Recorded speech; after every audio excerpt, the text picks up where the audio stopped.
एक दिन एक घमंडी राजा गौतम बुद्ध के पास आया। आश्रम में भारी भीड़ थी, लेकिन राजा की आंखों में एक गहरी बेचैनी थी। उसने बुद्ध से कहा, भंते, मैं आपसे अकेले में कुछ कहना चाहता हूँ। बुद्ध मुस्कुराए और बोले, यहाँ सर्वत्र ही एकांत है, जो कहना है यही कहो। राजा ने गहरी सांस ली और कहा, मैं संन्यास लेना चाहता हूँ। बुद्ध कुछ पल के लिए मौन रहे, फिर गंभीर स्वर में बोले, संन्यास लेने से पहले तुम्हें मेरी एक शर्त माननी होगी। राजा ने तुरंत सहमति दी। जब मैं सब कुछ छोड़ ही रहा हूं, तो आपकी कोई भी शर्त मुझे स्वीकार है। बुद्ध ने आदेश दिया, अपने वस्त्र और जूते उतारो और अपनी राजधानी के राजमार्ग पर स्वयं को जूतों से मारते हुए घूम कर आओ।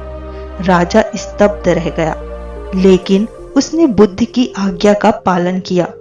जैसे ही वह अपने ही प्रजा के बीच इस दशा में निकला, उसके भीतर कुछ टूटने लगा।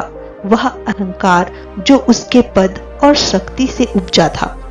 जब वह वापस लौटा तो बुद्ध के शिष्यों ने प्रश्न किया, भंते, जब हम दीक्षा लेने आए थे तो आपने हमसे इतनी कठिन शर्त नहीं रखी, फिर राजा के साथ इतनी कठोरता क्यों? बुद्ध ने मुस्कुरा कर उत्तर दिया, जब तुम आए थे तब तुम्हारे भीतर अहंकार का विष इतना प्रबल नहीं था। तुम्हारे लिए द्वार द्वार भिक्षा मांगना ही पर्याप्त था, लेकिन यह राजा है, इसका अहंकार भी उतना ही बड़ा है। बड़े रोग की बड़ी दवा होती है। जब वह अपनी प्रजा के सामने इस अवस्था में निकलेगा तो उसका अहंकार स्वतः ही समाप्त हो जाएगा। राजा शाम तक लौटा। उसकी आंखों में आत्मज्ञान था। उसने कहा, तथागत, अब मुझे दीक्षा दे। बुद्ध ने मुस्कुराते हुए उसके सिर पर मुकुट रखा और बोले, अब तुम्हें संन्यास लेने की आवश्यकता नहीं।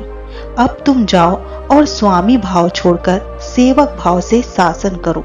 यही सच्चा संन्यास है।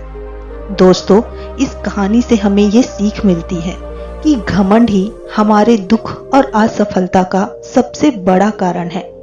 जब हम सेवा और विनम्रता को अपना लेते हैं, तब हमारा जीवन सच्चे आनंद और सफलता से भर जाता है।